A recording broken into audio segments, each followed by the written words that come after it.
नमस्कार दोस्तों, मैं प्रियंका एग्ज़ाम T20 चैनल में आप सभी का स्वागत करती हूँ। जो भी बच्चे आर ओ एग्ज़ाम की UPPSC आर ओ एग्ज़ाम 2023 होने वाला है उसकी प्रिपरेशन कर रहे हैं या UPPCS भी देने वाले हैं, तो उन बच्चों के लिए वीडियो सीरीज़ चल रही है जिसकी अगली क्लास लेकर मैं आई हूँ। इसमें NCERT क्लास कवर की जा रही है जिससे क्वेश्चंस पूछे जाते हैं पेपर में। आप क्वेश्चन पेपर उठा करके देखेंगे तो आपको यहाँ से प्रश्न ज़रूर मिलेंगे। उसी सीरीज़ को कंटिन्यू करते हुए आज की क्लास है। आप कोई भी कॉम्पिटिटिव एग्ज़ाम देने जा रहे हैं उसमें बेसिक नॉलेज बहुत ज़रूरी है और ज्योग्राफी हम लोग पढ़ रहे हैं। तो आज जो अगली क्लास है वो ज्योग्राफी में ही हम लोग पढ़ रहे थे, फिजियोग्राफिक डिवीज़न ऑफ इंडिया। इसमें हम लोग देख रहे थे कि जो भौतिक विभाजन है भारत का, उसमें हमने भारत को विभाजित किया था कुछ क्लासेस में। ये देखिए 6 क्लासेस हम लोगों ने पढ़ी थी इसमें, जिसमें हिमालय पर्वत श्रृंखला पढ़ना था, ठीक है। सेकंड हमने उत्तरी मैदान पढ़ा था, प्रायद्वीपीय पठार, भारतीय मरुस्थल, तटीय मैदान और द्वीप समूह। अगर इंग्लिश में बात करें तो हिमालयन रीजन, जो हिमालयन माउंटेन पढ़ना था। सेकंड है नदर्न प्लेन्स, थर्ड है पेनिनसुलर प्लेट्यू, फिर है इंडियन डिजर्ट, कोस्टल प्लेन्स और आइलैंड्स। इनके बारे में हमें पढ़ना था, जिसमें हमने फर्स्ट पार्ट बहुत अच्छे से पढ़ लिया था, हिमालय पर्वत श्रृंखला को बहुत अच्छे से पढ़ लिया था और आप पिछली क्लास जा कर के उसमें देख सकते हैं। अब आज हम लोग आगे की क्लास स्टार्ट करने जा रहे हैं। तो आज हमें पढ़ना है उत्तरी मैदान। आज सेकंड पार्ट पढ़ रहे हैं इसी का, जो फिजियोग्राफिक डिवीज़न है, भारत का भौतिक विभाजन है, उसी का सेकंड टॉपिक है। सेकंड है कि उत्तरी मैदान पढ़ना है, ठीक है। इसको आगे हम कंटिन्यू करते हैं। सबसे पहले मैप में समझ लेते हैं। हमने जब भारतीय हिमालय पढ़ा था तब ध्यान दीजिएगा कि यहाँ पर कुछ नदियाँ भी हैं, है ना, वो बह करके आ रही हैं। इन नदियों के बारे में अगर देखेंगे, जैसे कि सिंधु नदी तंत्र देखिए, सिंधु नदी तंत्र में देख रहे हैं आप, उससे ये कुछ इंपॉर्टेंट रिवर्स हैं जो मिल रही हैं आके। ये देखिए सिंधु नदी आपको दिख जाएगी। यहाँ पे देखिए झेलम है, रावी है, सतलज है, चिनाब है। यही सब कुछ रिवर्स हैं जो आकर के सिंधु नदी तंत्र से यहाँ पे ये सिंधु नदी जाती हुई ये सिंधु नदी तंत्र है, यहाँ पर ये इतना कवर करती है। फिर आप गंगा नदी तंत्र देखिए, ये गंगा नदी है और ऐसे यहाँ पर आकर के बह रही है। अब इससे भी बहुत सारी रिवर्स आकर के मिल रही हैं, इनकी ट्रिब्यूटरीज हैं, सहायक नदियाँ हैं जो क्या होती हैं इधर से आकर के इससे मिल रही है। ये गंगा नदी तंत्र हो गया। एक तीसरी भी रिवर सिस्टम है, ये है ब्रह्मपुत्र। अभी हम नदियों को बहुत अच्छे से पढ़ेंगे तो इसको डिटेल में मैं आपको एक्सप्लेन करूँगी, बट अभी एक क्विक स्टडी कर लेते हैं कि ये जो ब्रह्मपुत्र है इसकी भी कुछ ट्रिब्यूटरीज हैं, यहाँ पे आपको मिल जाएंगी।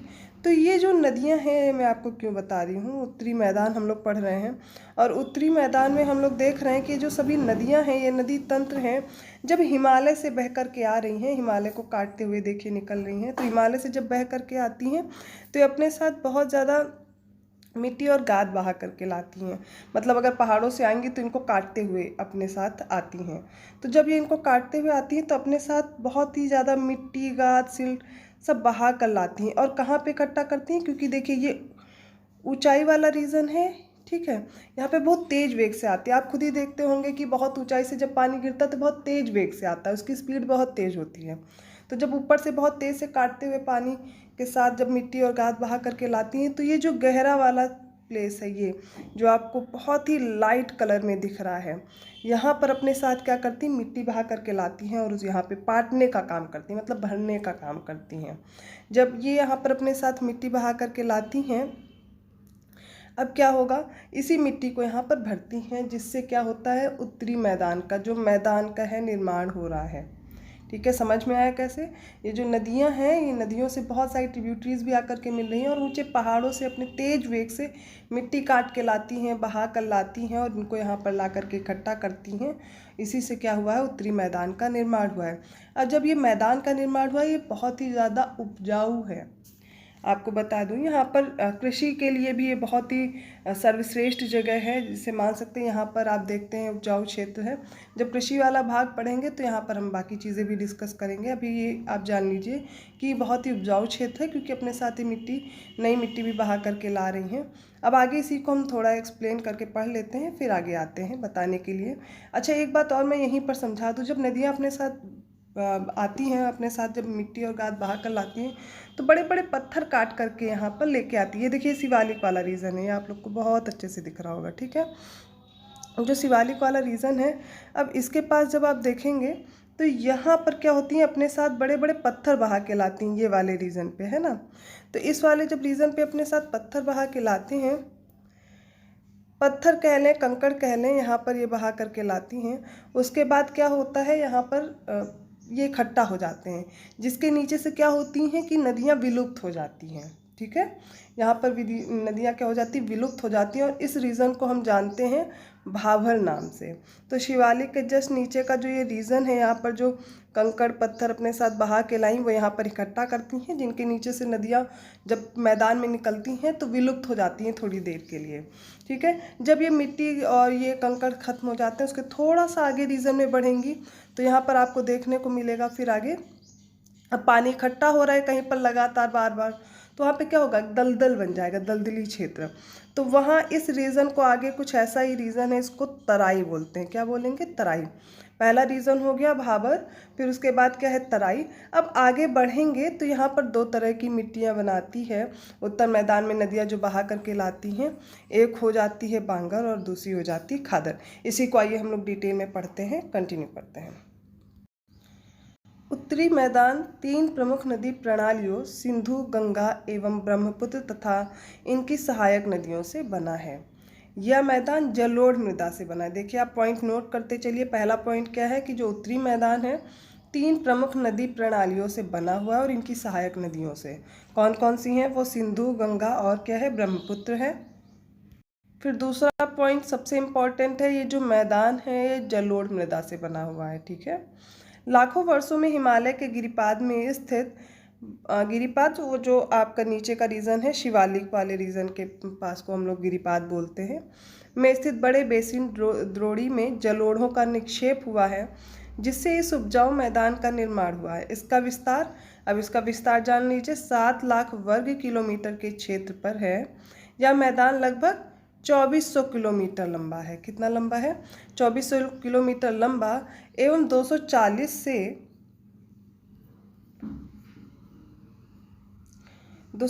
से कितना है, 320 किलोमीटर चौड़ा है। ठीक है, लंबाई चौड़ाई आपने देख ली। यह सघन जनसंख्या वाला भौगोलिक क्षेत्र है।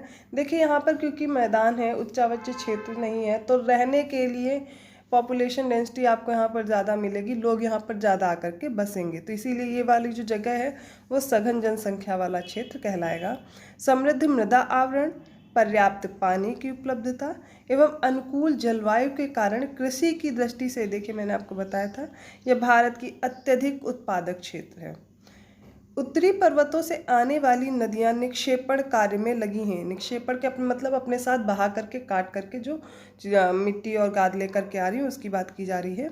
नदी के निचले भागों में ढाल कम होने के कारण नदी की गति कम हो जाती है। ऊपर देखिए ऊंचाई ज़्यादा है, लगभग 6000 मीटर, और ये सब इन सबको काटते हुए बहते हुए आ रही है हिमालय से नदियाँ, तो जाहिर सी बात है ऊंचाई से पानी आएगा तो वहाँ पे बहुत ज़्यादा गति होती है। लेकिन जैसे ही ढाल कम होती जाएगी तो नदी की गति भी कम होती जाएगी, जिसके परिणाम स्वरूप नदी द्वीपों का निर्माण होता है। अभी देखिए सुंदरबन डेल्टा जो हो गया, ठीक है, अब नदी द्वीप बीच बीच में बनाती हैं और डेल्टा का भी निर्माण करती हैं। आगे चलिए, देखिए जब गति कम होगी तो दोआब बनेंगे, बीच में आइलैंड्स भी बनेंगे। अभी और इसको आगे एक्सप्लेन करते हैं। ये नदियाँ अपने निचले भाग में गाद एकत्र हो जाने के कारण बहुत सी धाराओं में बट जाती हैं। जब बहुत सी धाराओं में बट जाएंगी तो इन्हें क्या कहते हैं, वितरिकाएँ कहा जाता है। ठीक है, इसको याद रखिएगा, इस पॉइंट को, वितरिका किसे बोलते हैं। फिर है, उत्तरी मैदान को मोटे तौर पर 3 उपवर्गों में विभाजित किया जाता है। उत्तरी मैदान के पश्चिमी भाग को, अब जैसे हमने देखिए हिमालय को भी डिवाइड किया था, 2 तरह से हमने डिवाइड किया था हिमालय को। सबसे पहले तो 3 जो उसकी श्रेणियां हैं उसके अकॉर्डिंग डिवाइड किया था, फिर जो रीजन है, जो नदियां बह रही हैं उनके अकॉर्डिंग भी हमने डिवाइड किया था। इसी तरह अगर उत्तरी मैदान के पश्चिमी भाग को देखें तो पश्चिमी भाग को क्या है, पंजाब है, तो पंजाब का मैदान कहा जाएगा। सिंधु तथा इसकी सहायक नदियों द्वारा ये बनाया गया है। ठीक है, और सबसे बड़ा भाग इसका कहाँ मिलेगा, पाकिस्तान में। सिंधु नदी तंत्र क्योंकि उधर जाकर के मिल रही है तो वहाँ पे बहुत सारी ट्रिब्यूटरीज वहीं पे कनेक्ट हो रही हैं, तो पश्चिमी रीजन सबसे ज़्यादा कहाँ पे मिलेगा, उत्तरी मैदान का, वो मिलेगा पाकिस्तान में। सिंधु तथा इसकी सहायक नदियाँ, अब सिंधु की सहायक नदियाँ आप ज़रूर याद रखिए, झेलम, चिनाब, रावी, व्यास और सतलज। हिमालय से निकलती हैं और ये यहाँ पर जुड़ती हैं। मैदान के इस भाग में दोआबों की संख्या बहुत अधिक है। दोआब आप सबसे पहले समझ लीजिए, दो नदियों के बीच का जो प्लेस है आकर के जो मिल रही है उसे दोआब बोलते हैं। गंगा के मैदान का विस्तार घग्गर तथा तीस्ता नदियों के बीच है। अब जो गंगा नदी का है मैदान वो कहाँ पर है? घग्गर नदी और तीस्ता नदी के बीच में है। तो उत्तरी भारत में हरियाणा, दिल्ली, उत्तर प्रदेश, बिहार, झारखंड के कुछ भाग तथा पश्चिम बंगाल तक ये फैला हुआ है, जो कि गंगा मैदान में आता है। ठीक है, अगला है ब्रह्मपुत्र का मैदान। नेक्स्ट हमें क्या पढ़ना है? ब्रह्मपुत्र का मैदान। और ये सबसे ज़्यादा किस में फैला हुआ है? असम में फैला हुआ है। उत्तरी मैदानों की व्याख्या सामान्यतः इसके उच्चावचों में बिना किसी विविधता वाले समतल स्थल के रूप में की जाती है। यह सही नहीं है। इन विस्तृत मैदानों की भौगोलिक आकृतियों में भी विविधता है। ओके, आकृतिक भिन्नता के आधार पर उत्तरी मैदानों को 4 भाग में विभाजित किया जाता है। अभी 4 भाग कौन है? उन्हीं को हमें बहुत अच्छे से पढ़ना है और उनसे क्वेश्चंस भी बनते हैं। नदियां पर्वतों से नीचे उतरते समय शिवालिक की ढाल पर 8 से 16 किलोमीटर की एक जो चौड़ी पट्टी है, इसमें गुटिका का निक्षेपण करती है। गुटिका बड़े बड़े पत्थर से आप बोल सकते हैं। इसे भाबर के नाम से जाना जाता है। ठीक है, सभी सरिताएं इस भाबर पट्टी में विलुप्त हो जाती हैं। मैंने मैप में आपको एक्सप्लेन किया हुआ है, उसी को ही लिखा हुआ है, एक्सप्लेन किया गया, वही अच्छे से समझ रहे हैं आप लोग। इस पट्टी के दक्षिण में ये सरिताएं एवं नदियां पुनः निकल आती हैं एवं नम तथा दलदली क्षेत्र का निर्माण करती, जिसे तराई कहा जाता है। ये दोनों पॉइंट बहुत इंपॉर्टेंट हैं, याद रखिए कि भाबर क्या है और तराई क्या है। जब नदियां पर्वत से नीचे आ रही होंगी तो कितनी चौड़ी पट्टी? लगभग 8 से 16 किलोमीटर की चौड़ी पट्टी है, जो कि भाबर कहलाएगी। वहाँ पे सरिताएं, सारी नदियाँ विलुप्त हो जाती हैं थोड़ी देर के लिए। फिर जहाँ पर बाहर निकलती हैं उसे तराई कहते हैं, क्योंकि वहाँ पे अब पानी फिर इकट्ठा हो रहा है, बह रहा है वहाँ से, तो वो क्या हो, दलदल का निर्माण कर रहा है। ठीक है, तो उसे क्या कह रहे हैं? तराई क्षेत्र। अब आगे की बात करें, या वन्य प्राणियों से भरा घने जंगलों का क्षेत्र था। बंटवारे के बाद पाकिस्तान से आए शरणार्थियों को कृषि योग्य भूमि उपलब्ध कराने के लिए इस जंगल को काटा गया था। इस क्षेत्र के दुधवा राष्ट्रीय पार्क की स्थिति, अच्छा ये एनसीईआरटी में कुछ क्वेश्चंस भी दिए जाते हैं, आप लोग देख सकते हैं। नेशनल पार्क भी आपको याद करने हैं। दुधवा राष्ट्रीय नेशनल पार्क की स्थिति आप मैप में देख सकते हैं। सारे नेशनल पार्क भी मैं आगे आपको कराऊंगी, बट आप लोग अपने मैप में चेक कर सकते हैं। उत्तरी मैदान का सबसे विशालतम भाग पुराने जलोढ़ का बना हुआ है। वे नदियों के बाढ़ वाले मैदान के ऊपर स्थित हैं तथा वेदिका जैसी आकृति प्रदर्शित करते हैं। इस भाग को क्या कहते हैं? भांगर कहते हैं। मतलब नदियाँ जो हैं, जो पुराना जलोढ़ है, जो बहाकर बार बार मिट्टी इकट्ठा करती हैं और पीछे जो इकट्ठा होती जाती है, उस मिट्टी को किस नाम से हम जानते हैं? भांगर नाम से जानते हैं। अब क्या होता है, इस क्षेत्र की मृदा में चूनेदार निक्षेप पाए जाते हैं और स्थानीय भाषा में इसे क्या कहते हैं? कंकड़ कहा जाता है। अब बाढ़ वाले मैदान में, अब जब बाढ़ आएगी तो नई मिट्टी भी बहा करके लाती हैं नदियाँ, तो उस नई मिट्टी को क्या कहते हैं? युवा निक्षेपों को खादर। खादर और भांगर में याद रखिएगा, भांगर क्या है? पुरानी जलोढ़ मृदा है, और जो खादर है वो नई जलोढ़ मृदा है। इनका लगभग प्रत्येक वर्ष पुनर्निर्माण होता रहता है, इसलिए ये उपजाऊ होते हैं तथा गहन खेती के लिए आदर्श होते हैं। तो उत्तरी मैदान आपने बहुत अच्छे से पढ़ लिया है। तो सेकेंड पार्ट हमने उत्तरी मैदान पढ़ लिया है। थर्ड पार्ट आप देखिए, यहाँ पर हमें दक्कन पठार पढ़ना है। ये आपको दिख रहा होगा, दक्कन का पठार। ओके, और मैं आपको मैप में पूरा दिखाने की कोशिश करती हूँ। दक्कन के पठार आप देखेंगे, ये वाला जो रीजन है ये दक्कन के पठार में आता है। ओके, यहाँ पर सबसे ऊपर अगर आप देखेंगे तो कुछ ये जो विंध्यन श्रेणी है, ठीक है, सतपुड़ा श्रेणी, महादेव, कैमूर, ये सब। और ये देखिए पश्चिमी घाट वाला, इसको भी हम अलग से पढ़ेंगे। ये पूर्वी घाट छोटे छोटे टुकड़ों में टूटा हुआ, इस वाले रीजन को ये गोंडवाना लैंड का पार्ट है, इसको हम दक्कन का पठार कहते हैं। थोड़ा मेज जैसी आकृति है, ऊपर उठा हुआ पोर्शन है। यहाँ पे देखेंगे, यहाँ पे काली मृदा बहुत ज़्यादा पाई जाती है, ये वाला रीजन, ठीक है, ये वाला ब्लैक सॉइल। अब सादी चट्टानों का रूपांतरण हुआ है यहाँ पर, इस वजह से इसको काली मृदा पाई जाती है। चट्टानें हैं यहाँ पर उठी हुई, लगभग यहाँ पर 600 मीटर तक का आपको मिल जाएगा ऊंचाई। उसी की बात कर रहे हैं। तो चलिए प्रायद्वीपीय पठार को हम बहुत अच्छे से पढ़ लेते हैं। यहाँ पर अगर आप देखेंगे तो इसका जो ढाल है, यहाँ पे इसकी पश्चिमी घाट की ऊंचाई ज़्यादा है। तो यहाँ से जो नदियाँ बहती हैं वो किधर को, पश्चिम से पूर्व की ओर बहती हैं। जैसे कि गोदावरी हो गई, कृष्णा हो गई, कावेरी हो गई, वैगई हो गई, ये सारी नदियाँ, ये महानदी है, ठीक है। ये सब किधर की तरफ बहेंगी, पश्चिम से पूर्व की तरफ। और यहाँ पे क्या करती हैं, ये डेल्टा बनाने का काम करती हैं।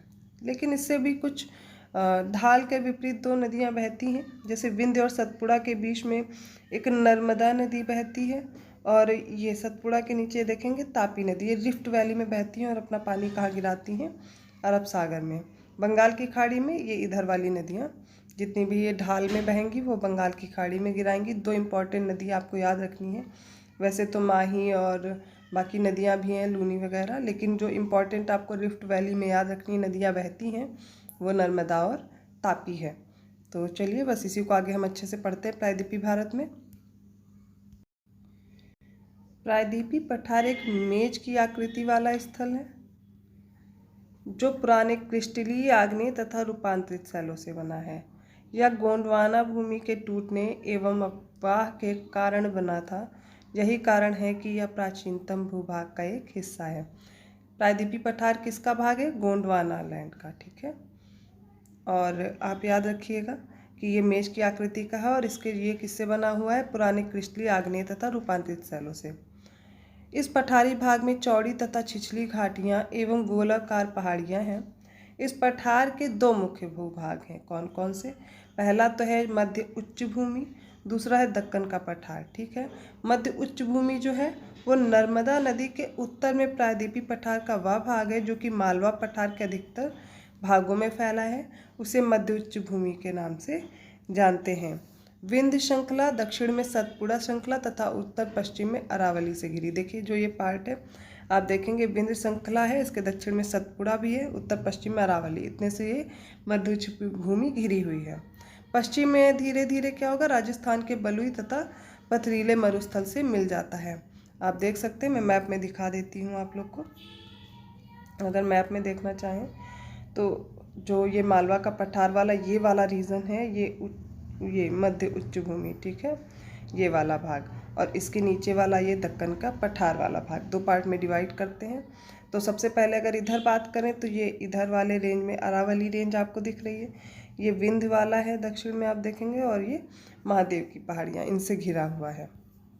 इसी को आगे हम लोग पढ़ रहे हैं। मैप में भी आप साथ में समझते चलिए तो आपको रटना नहीं पड़ेगा। सारी चीज़ें अगर आपको समझ में आ जाती हैं तो आराम से एक बार रीड करेंगे बुक को और याद हो जाएगा। तो मध्य भूमि को हम लोग एक्सप्लेन कर चुके हैं। इस क्षेत्र में बहने वाली नदियाँ कौन कौन सी, चंबल, सिंध, बेतवा तथा केन। अब मुझे आप बताएंगे चंबल, सिंध और बेतवा, केन ये सब किसकी सहायक नदियाँ हैं, ठीक है। अगर आप लोग इससे पढ़ रहे हैं और कुछ भी हेल्प मिल रही है तो धीरे धीरे इसमें क्वेश्चन भी सॉल्व करना शुरू कीजिए। तो आपको कमेंट करके बताना है चंबल, सिंध, बेतवा और केन किसकी सहायक नदियाँ हैं। ये क्या होती हैं, ये दक्षिण पश्चिम से उत्तर पूर्व की ओर बहती है। देखिए सबसे पहले तो दिशाएं याद रखिए मैप में, ठीक है। ये हो गया ऊपर उत्तर, नीचे है दक्षिण, उत्तर नॉर्थ हो गया, साउथ हो गया, दक्षिण इस वाले रीजन को बोलेंगे पूर्व, और पश्चिम तो ये ईस्ट हो गया और ये वेस्ट हो गया। तो अब अगर आपसे बात की जाए दक्षिण पश्चिम तो इधर से बहती हैं, किधर की तरफ बहती हैं, अभी आप देखेंगे क्या कहेंगी, दक्षिण पूर्व की ओर। तो ऐसा बहाव है, अभी मैं मैप में भी दिखा दूंगी, ठीक है। तो आप ये वाले दिशाएं भी याद रखिए, मैप में दिशा का ज्ञान होना बहुत ज़रूरी है। तो चंबल, सिंध, बेतवा, केन क्या होती हैं, दक्षिण पश्चिम से दक्षिण पूर्व की ओर बहती हैं। आप मैप में भी देख लीजिए, अदरवाइज़ आप कंफ्यूज रहेंगे। ये देखिए चंबल, सिंध ये सारी हैं, आपको मैंने बताने को कहा था। यहाँ पे ऐसे आकर के इस नदी से मिलती हैं और इधर से कैसे होती है, इधर की तरफ बहती हैं, ठीक है। तो इसलिए जैसे अभी यहीं पे डायरेक्शन देखेंगे अगर आप तो ऐसे करके ऐसे जा रही हूँ, यही आपको देखना है मैप में लोकेशन भी। आगे पढ़ते हैं।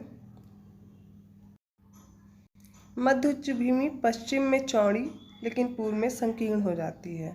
इस पठार के पूर्वी विस्तार को स्थानीय रूप से किस नाम से जानते हैं, बुंदेलखंड या बघेलखंड के नाम से, और पूर्व के विस्तार को दामोदर नदी द्वारा प्रवाहित छोटा नागपुर पठार दर्शाता है। ठीक है, ये मध्य उच्च भूमि होगी। अभी मैं फिर से एक बार मैप में दिखा दूंगी आप लोग को। दक्षिण का पठार अब क्या है, दूसरा वाला पार्ट पढ़ रहे हैं। दक्षिण का पठार ये एक त्रिभुजाकार आकृति का भूभाग है जो कि नर्मदा नदी के दक्षिण में स्थित है। इसके उत्तर में इसके चौड़े आधार पर सतपुड़ा की श्रृंखला है, जबकि महादेव, कैमूर की पहाड़ी तथा मैकाल श्रृंखला क्या है, इसके पूर्वी विस्तार है। अब पूर्वी पश्चिम आप अगर मैप में सही से देखते चलेंगे तो आपको समझ में आ जाएगा। भारत के भौतिक मानचित्र पर इन पहाड़ियों एवं श्रृंखलाओं की स्थिति को ज्ञात करना है। आप खुद भी देख सकते हैं, अभी मैं एक्सप्लेन कर दूंगी।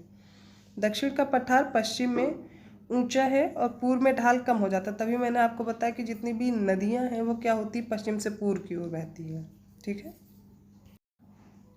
इस पठार का एक भाग उत्तर पूर्व में भी देखा जाता है, जिसे स्थानीय रूप से मेघालय या फिर कार्बी एंगलोंग पठार तथा उत्तर कचार पहाड़ी के नाम से जाना जाता है। यह एक भ्रंश के द्वारा छोटा नागपुर पठार से अलग हो गया है। पश्चिम से पूर्व की ओर 3 महत्वपूर्ण श्रृंखलाएं हैं। गारो, खासी, जयंतिया आप मेघालय में देखेंगे। दक्षिण के पठार के पूर्वी पश्चिमी सिरे पर क्रमशः पूर्वी तथा पश्चिमी घाट स्थित है। पश्चिमी घाट पश्चिमी तट के समानांतर स्थित है। वे सतत हैं तथा उन्हें केवल दर्रों द्वारा ही पार किया जा सकता है। अभी एक एक दर्रे भी मैं आपको समझाऊंगी, चैप्टर आगे आगे बढ़ते जाएंगे, एक्सप्लेन करते जाएंगे। तो भारत के भौतिक मानचित्र में आप अगर देख सकते हैं, थाल घाट, भोर घाट, पाल घाट, इस तरह के कुछ दर्रे हैं, वो आप चेक कर सकते हैं। दक्षिण के पठार पूर्वी एवं पश्चिमी सिरे पर क्रमशः पूर्वी एवं पश्चिमी घाट स्थित है। पश्चिमी घाट मैंने आपको दिखाया था मैप में। पश्चिमी घाट पश्चिमी तट के समानांतर स्थित है। वे सतत हैं तथा उन्हें केवल दर्रों द्वारा ही पार किया। अच्छा, मैं ये पढ़ा चुकी हूँ, मैं दोबारा रिपीट कर रही हूँ। पर आप देखिए, इसमें थाल घाट, भोर घाट और पाल घाट की आपको स्थिति ज्ञात करनी है। कोई भी पहाड़ होगा तो उससे निकलने का जैसे रास्ता आप कह सकते हैं, इसको दर्रे के नाम से जानते हैं। आपको मैप में कुछ इस तरह की आकृति दिखाई देगी। अभी मैं आपको बना के दिखा देती हूँ, जिससे कि आप इजीली पहचान सकें। ऐसे करके आपको दर्रों का निशान दिख जाएगा, आप मैप में देख लीजिएगा। ठीक है, पश्चिमी घाट पूर्वी घाट की अपेक्षा ऊंचे हैं। पूर्वी घाट के 600 मीटर की औसत ऊंचाई के तुलना में जो पश्चिमी घाट है वो 900 से 1600 मीटर है। पूर्वी घाट का विस्तार महानदी घाटी से दक्षिण में नीलगिरी तक है। पूर्वी घाट का विस्तार सतत नहीं है, थोड़े थोड़े टुकड़ों में आपको मिलेगा, ये अनियमित है एवं बंगाल की खाड़ी में गिरने वाली नदियों ने इनको काट दिया है। पश्चिमी घाट में पर्वतीय वर्षा होती है। यहाँ वर्षा घाट के पश्चिमी ढाल पर आर्द्र एवं हवा से टकराकर ऊपर उठने के कारण होती है। पश्चिमी घाट को विभिन्न स्थानीय नामों से जाना जाता है। पश्चिमी घाट की ऊंचाई उत्तर से दक्षिण की ओर बढ़ती जाती है। इस भाग के शिखर ऊंचे हैं, जैसे कि अनाईमुडी हो गया, सबसे ऊंची चोटी आप याद रखिएगा। ठीक है, पश्चिम की सबसे ऊंची चोटी या पश्चिमी घाट की अनाईमुडी है। दूसरी है डोडा बेटा। पूर्वी घाट का सबसे ऊंचा शिखर जो है वो महेंद्रगिरी है। पूर्वी घाट के दक्षिण पश्चिम में सेवराय जवैदी की पहाड़ियाँ आपको दिख जाएंगी।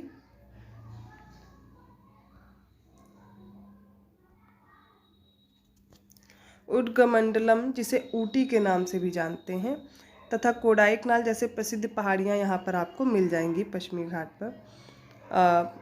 प्रायद्वीपीय पठार की विशेषता यहाँ पाई जाने वाली काली मृदा है, जिसे दक्कन ट्रैप के नाम से जाना जाता है। इसकी उत्पत्ति ज्वालामुखी से हुई थी। जब ये गोंडवाना लैंड अलग हुआ था तो ज्वालामुखी से जो निकला हुआ था उसी वो ट्रैप पे फैल गया है। उसकी वजह से जो अवसादी मिट्टी बनी हुई है उसे काली मृदा के नाम से जानते हैं। इसलिए इसके सैल आग्नेय हैं। वास्तव में इन सैलों का समय के साथ अपर्दन हुआ है, जिनसे क्या हुआ है, काली मृदा का निर्माण हुआ। अरावली की पहाड़ियाँ प्रायद्वीपीय पठार के पश्चिमी एवं उत्तर पश्चिमी किनारे पर स्थित है। ये बहुत अधिक अपर्दित एवं खंडित पहाड़ियाँ हैं। ये गुजरात से लेकर के दिल्ली तक दक्षिण पश्चिम एवं उत्तर पूर्व दिशा तक फैली हुई हैं। आइए मैप में देखते हैं। अब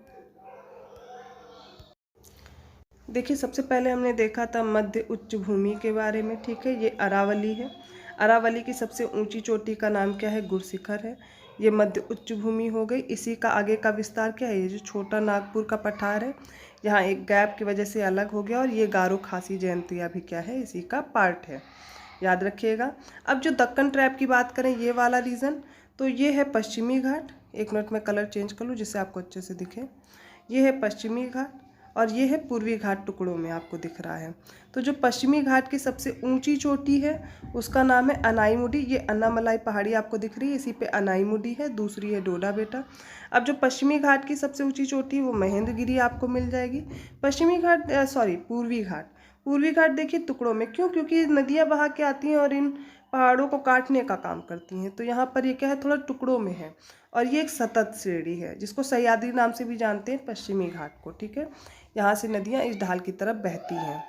तो ये हमने देखा। और यहाँ पे दक्कन ट्रैप हमने बताया। यहाँ पे क्या है, ज्वालामुखी का जो निकला हुआ यहाँ पर पदार्थ है, मैग्मा है, यहाँ पे फैल जाता है जब दक्कन ट्रैप अलग हुआ था, या गोंडवाना लैंड से जब ये प्रायद्वीपीय पठार अलग हुआ था, जिसकी वजह से यहाँ पर क्या है, ये देखिए काली मृदा का निर्माण हुआ है। अब आप लोग कमेंट करके मुझे बताइएगा काली मृदा किस तरह के मतलब कैसे प्रोडक्शन के लिए जानी जाती है। सबसे ज़्यादा यहाँ पर क्या उगाया जाता है, कृषि योग्य भूमि है या नहीं है, और इस पर क्या किसकी कृषि की जाती है। ठीक है, तो ये रहा आज का फिजियोग्राफिक डिवीज़न ऑफ इंडिया या भारत का भौगोलिक विभाजन। अभी 3 पार्ट हम लोग पढ़ चुके हैं, है ना। पहला हिमालय हमने पढ़ा हुआ है, दूसरा उत्तरी मैदान पढ़ा, और तीसरा प्रायद्वीपीय पठार भी पढ़ चुके हैं। अब अगली जब हम लोग क्लास पढ़ेंगे तो अब भारतीय मरुस्थल, तटीय मैदान और द्वीप समूह को कवर करेंगे। एक ही वीडियो में हम ये चैप्टर कवर कर लेंगे। तो अगर आपको ये वीडियो अच्छा लगा तो प्लीज़ आप कमेंट करिए, चैनल को सब्सक्राइब करिए और लोगों तक भी पहुँचाइए। आप अगर कोई सुझाव देना चाहते हैं तो कमेंट कर सकते हैं। वीडियो देखने के लिए धन्यवाद। लाइक ज़रूर कीजिएगा।